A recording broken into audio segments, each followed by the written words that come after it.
اردو کہانی میں خوش آمدید۔ آپ کے ساتھ رہے گی آپ کی ہوسٹ اجالا احمد۔ اتنی دیر مت کرنا کہ کہیں زندگی کی شام ہو جائے۔ یہ ان دنوں کی بات ہے جب میرے بھائی نے موٹر مکینک کا ڈپلومہ کیا ہوا تھا۔ والد کے ایک عزیز عرصے سے مسقط میں تھے۔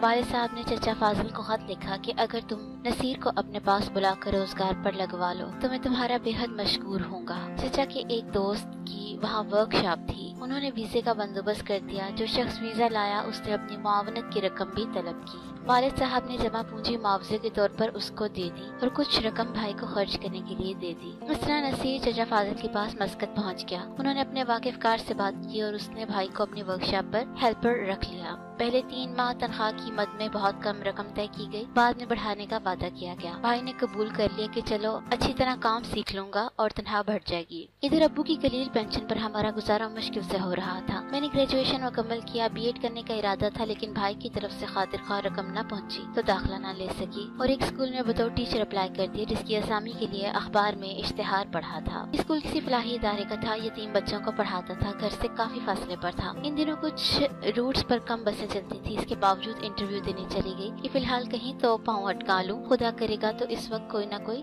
بہتر ملازمت بھی مل جائے گی، بھائی بھی اس قابل ہو جائے گا کہ معقول رقم بھجوانے لگے گا۔ انٹرویو اچھا ہوا، جو تنخواہ انہوں نے آفر کی میں نے قبول کر لی۔ میرے ساتھ ایک اور لڑکی سروت نے بھی انٹرویو دیا، وہ بھی ضرورت مند تھی، سو آنا جانا ساتھ ہو گیا، دوستی ہو گئی۔ سروت کا سٹاپ آگے تھا، میں پہلے اتر جاتی تھی۔ ہمارے اسکول کے ساتھ ایک کمپنی کا آفس تھا، اس کمپنی کے ملازمین کے لیے جو گاڑی آتی تھی اس کا ڈرائیور ایک 60 سالہ شخص تھا جو بارش تھا۔ جس اسکول میں ہم پڑھاتے تھے وہاں قریب نہ تو کوئی دکان تھی اور نہ ہی کھانے پینے کا انتظام تھا، کینٹین بھی نہ تھی۔ میں صبح 7 بجے سٹاپ پر ہوتی، اس خوف سے کہ کہیں دیر سے ملی تو 15 منٹ کچھ پہلے بھی نکل پڑتی، اکثر ناشتہ رہ جاتا تھا۔ ہاف ٹائم میں بھوک لگتی، یہی مشکل سب ٹیچروں کو درپیش تھی۔ اسکول کے چوکیدار نے انتظام کر دیا کہ ایک چھولے والے بابا اب روزانہ کمپنی کے قریب ایک درخت کی چھاؤں میں چھولے کی میز لگانے لگے۔ ہاف ٹائم میں ہم ٹیچرز نے ان سے چھولے اور نان پکوڑے وغیرہ لے لیا کرتے تھے، ہم گیٹ سے ان کو کہہ دیتے اور ہاف ٹائم میں اکثر میں اور سروت اکٹھی جاتی تھی۔ بابا ہمارے لیے سینڈوچ بھی گھر سے بنا کر لاتے تھے، لیکن صرف 2 باتیں ہوتی تھی، میں اور سروت خرید لیتے۔ بابا کہتے بیٹا میں صرف اتنے لاتا ہوں، میری بیوی سینڈوچ صرف میرے لنچ کے لیے بنا پاتی ہے، زیادہ نہیں بنا پاتی۔ اکثر سروت بابا سے ادھار پر چھولے لیتی تھی کہ جب تنخواہ ملے گی دے دوں گی۔ بیٹا ٹھیک ہے، صرف تمہیں دے رہا ہوں اور کسی سے ذکر مت کرنا ورنہ سبھی نے کھاتا کھول لیا ہوگا تو میں چھولے کہاں سے خریدوں گا۔ اس بات کا ذکر ہم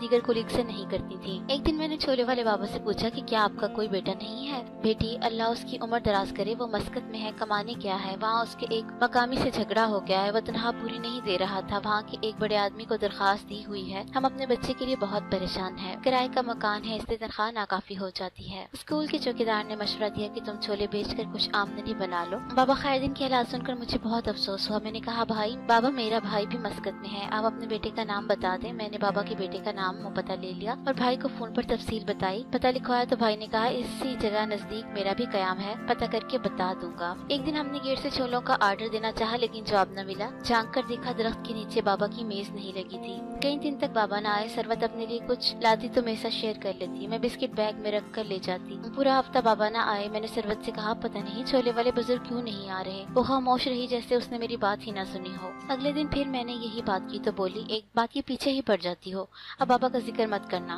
2 دن بعد سروت بہت زیادہ پریشان دکھائی دی اور پوچھنے پر بتایا کہ میرے والد بیمار ہیں، شاید میں کل نہ آ سکوں، اور وہ رونے لگی۔ اگر نہ آ سکی تو تم چھٹی کی درخواست دے دینا۔ میں نے کہا اپنا گھر تو دکھا دو، کبھی انسان کو کام پڑ جاتا ہے، چلو لیکن میرے حالات کا اسکول میں کسی سے ذکر مت کرنا، تم دوست ہو، تم پر اعتبار کر لیا ہے، اگر لوگوں کو علم ہو جائے کسی کی بدحالی کا تو لوگوں کے رویے اور طرح کے ہو جاتے ہیں، تب تکلیف ہوتی ہے۔ ٹھیک ہے مجھ پر اعتبار کرو۔ اس نے حامی بھر لی اور میں اس کے ساتھ اس کے گھر چلی گئی۔ سروت کے گھر میں داخل ہوا تو علم ہو گیا کہ اس کے بھی حالات ہمارے جیسے ہیں، اور زیادہ حیرت اس وقت ہوئی جب وہ مجھے اپنے والد کے کمرے میں لے کر گئی۔ اس کے والد چھولے والے بابا خیردین تھے۔ کہنے لگا بیٹی میں نے تمہیں کتنی بار یاد کیا، سروت سے بھی کہا اس بچی کو گھر لے آؤ، اچھا ہوا تم آ گئی۔ بابا سروت نے بتایا ہے کہ آپ بیمار ہیں تو آپ وہ پوچھنے آ گئی۔ اچھا بیٹا سلامت رہو، تم اپنے بھائی سے کہو میرے بیٹے کے بارے میں پتہ کرے۔ جی ہاں میں نے پتہ دے دیا ہے، اس نے کہا ہے کہ اگلے کچھ دنوں میں پتہ کر کے بتا دے گا۔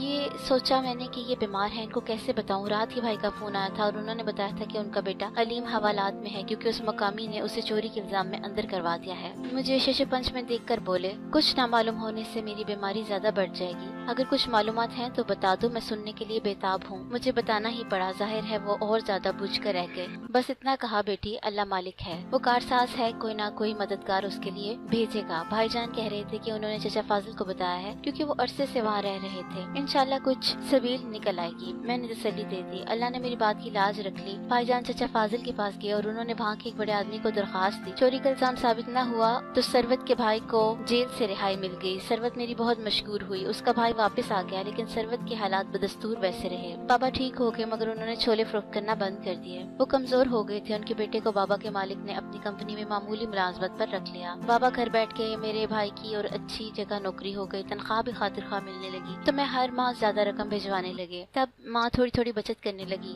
2 साल पलक झपकते गुजर गए। फिर मुझे दूसरे स्कूल में अच्छी जॉब मिल गई और स्कूल भी घर के नजदीक था। इन्हीं दिनों भाईजान छुट्टी पर पाकिस्तान आए तो मैंने सरवत और उसके बाबा का अहवाल बताया। कहने लगे छुट्टी के दिन जाकर उनका हाल मालूम करो, मैं भी अलीम से मुलाकात कर लूंगा। इतवार के रोज भाई की हमरा सरवत के घर गई। उसके वालिद बदस्तूर बीमार थे और सरवत उनकी खातिर मद्रास में छोड़ दी थी। भाई बाबा खैरदीन से मिले और अलीम से भी मुलाकात हो गई। सरवत ने आकर सलाम किया। उसकी वालदा और बाबा ने बहुत शुक्रिया अदा किया और दुआएं देते रहे। घर आकर भाईजान के दिल पर उन लोग के हालात देखकर ऐसा असर हुआ कि वालिद से कहा कि आप मुझे शादी करने का कह रहे थे, मैं आपको जिस घर भेजूंगा क्या आप लड़की देखने जाएंगे? क्यों नहीं, जरूर जाऊंगी। भाईजान बोले चलिए मैं आपको ले चलता हूँ। वो मोटरसाइकिल पर अम्मी को बिठाकर सरवत के घर ले गए। सरवत का जिक्र मुझे से अम्मी ने सुना हुआ था, लेकिन मिली कभी नहीं थी। तब जब लड़की देखी तो उन्हें अच्छी लगी।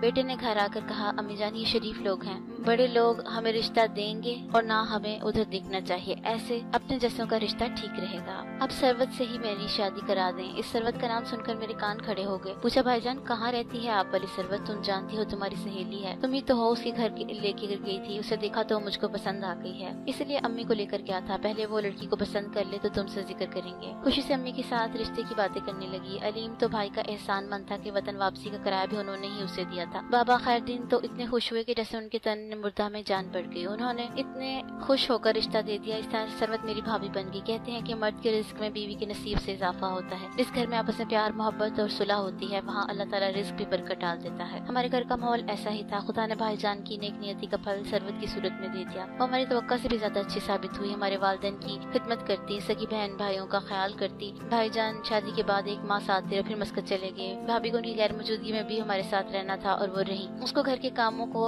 अच्छे तरीके से निपटाने का शौक था। वो अम्मी को कोई काम नहीं करने देती थी, बल्कि जबरदस्ती खुद कुछ न कुछ काम करती थी। मेरी छोटी बहन भाइयों का बहुत अच्छी तरह ख्याल रखती थी। कभी ये ना कहती थी कि कमाई मेरे शोहर की, यार तुम लोग इतने खाने वाले हो। उसके सब्र ने अजर दिया। भाईजान मस्कत से अमान चले गए। उनको वहाँ महल में मुलाजमत मिल गई, खूब पैसा कमाया और इतनी जान पहचान हो गई कि भाभी के भाई अलीम को भी बुलवा कर अपने साथ नौकरी पर लगवा लिया। उनके हालात संभलने लगे। सरवत और मुझे एक दूसरे से प्यार था। अब मैं भाभी के रिश्ते से एहतराम भी करने लगी। अम्मी खुद बहू को उसके मैके ले जाती थी और चंद दिन बाद खुद जाकर ले आती थी। इस बार जब भाई आए तो एक छोटी गाड़ी खरीद ली और सरवत भाभी को ड्राइविंग भी सिखा दी, ताकि उनके जाने के बाद अम्मी को और मुझे जहाँ जाना होता था ले जाती। वो खुद महीने भर का सौदा सिर्फ अम्मी के हमरा जाकर लाती। 2 साल बाद दोनों इकट्ठे पाकिस्तान आए। अब उनके वालिदैन अलीम की शादी का सोच रहे थे। सरवत ने मुझसे बात की। कहने लगी, मेरी अम्मी जान से तो कुछ कहने की हिम्मत नहीं पड़ती। अगर तुम चाहो तो हम अलीम के लिए तुम्हारा हाथ मांग लें। दरअसल फोन पर मेरे भाई ने ही ये बात बीवी के कानों में डाली थी। उन्होंने साथ रहकर अलीम को अच्छी तरह परख लिया था। अलीम को मैं भी देख चुकी थी। वो भी सरवत की तरह खुश शक्ल था। अब मेरा भी कोई इतना अच्छा रिश्ता नहीं आया था। उम्र भी भागे जा रही थी। अब मैं कोई बच्ची न थी, हर बात समझती थी। हमारे हालात अच्छे हो गए थे तो सरवत के वालिदैन के हालात भी बहुत बेहतर हो चुके थे। उनके मकान की तकमील के लिए भी भाई ने उनकी मदद की और उनका अपना घर बन चुका था। मेरे भाई ने मेरे बारे में यही फैसला किया है कि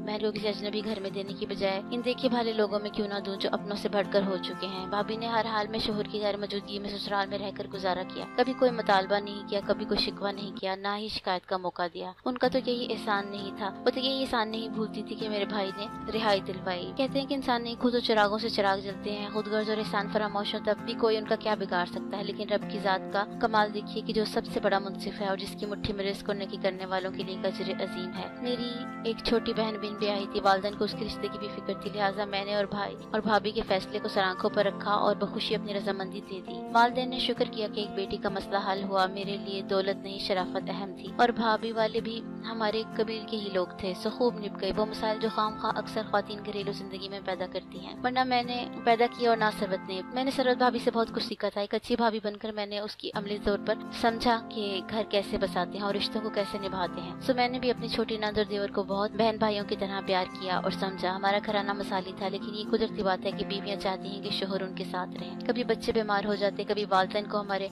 भाइयों और शोहरों की बेहद कमी महसूस होती। जुदाई में एक अजाब होता है। उन्होंने अपने अजीज और जान प्यारों की लंबी जुदाई सही है। उन्हें क्या खबर कि दिन रात के पल पल उनको कैसे याद करते गुजरते हैं। बीवी को कैसा कैसा इंतजार करना पड़ता है। बूढ़े वालिदैन अंदर से किस तरह की बेचैनी सहते हैं। दौलत ही सब कुछ नहीं होती, प्यारों का कुर्ब हर शय से ज्यादा कीमती होता है। मैं, भाभी और मेरे वालिदैन, बहन भाई इन सब ही चाहते थे कि अलीम और भाईजान वापस आ जाएं। इनसे बार बार कहा वालिदैन ने, लेकिन उन्होंने टाल दिया कि अभी हमें कुछ काम है। अब अब्बू बीमार पड़ गए और उनकी सेहत भी खराब हो गई। बहुत इंतजार किया और आखिरकार उनका इंतकाल हो गया। इसी तरह कुछ दिनों बाद मेरे ससुर का भी इंतकाल हो गया। जब दोनों वापस वतन को लौटे तो उन्हें अंदाजा भी नहीं था कि यहाँ पर कितनी मायूसी और बेबसी थी। उनका बड़ी ख्वाहिश थी कि वो अपने माँ बाप को एक दफा हज कराते या अपने साथ उम्रा कराते, लेकिन उनकी ये चाह पूरी ना हो सकी और वो चाह कर भी अब्बू को उम्रा ना करा सके। आज मैं वतन से दूर जाने वाले बेटों से कहूंगी कि बिरोने मुल्क कमाने जरूर जाइए, लेकिन इतने लंबे अरसे के लिए नहीं कि वालिदैन की आंखें इंतजार में ही पथरा जाएं। दुआ करती हूँ कि हमारे मुल्क को खुदा ताला इतनी तरक्की दे, इज्जत दे कि गुर्बत दूर हो जाए, और जो इन बेटों को कमाई के लिए परदेश काटना पड़ता है और शरीकी हाथ और बच्चों को तो कदम कदम पे अपने गुमगुसार जीवन साथी की जरूरत होती है, उनको इस तरह की जुदाई न काटना पड़े। लेकिन भाभी सरवत ने मुझसे ज्यादा सब्र से इस कठिन वक्त को गुजारा है। अल्लाह ताला ने उनको सिला दिया कि उनके पास अब दुनिया की हर नेमत है, किसी शय की कमी नहीं है। खुदा आइंदा भी दुखों से बचाए, वो और शान भाई फले फूले और ढेर सारी खुशियाँ उनको मिले। लेकिन जो इंतजार उन्होंने दिया माँ बाप को और हम लोगों को, वो कभी खला पूरी नहीं हो सकती। इसलिए आप लोग भी अपने परदेश वाले भाइयों को, शोहरों को ये पैगाम दे दीजिए कि इतनी देर ना हो जाए कि जिंदगी की शाम हो जाए। उम्मीद है कि आपको ये कहानी पसंद आई होगी। अगर पसंद आई हो तो हमारे चैनल को सब्सक्राइब कीजिए और अपनी राय हमें कमेंट्स के जरिए दीजिए। शुक्रिया।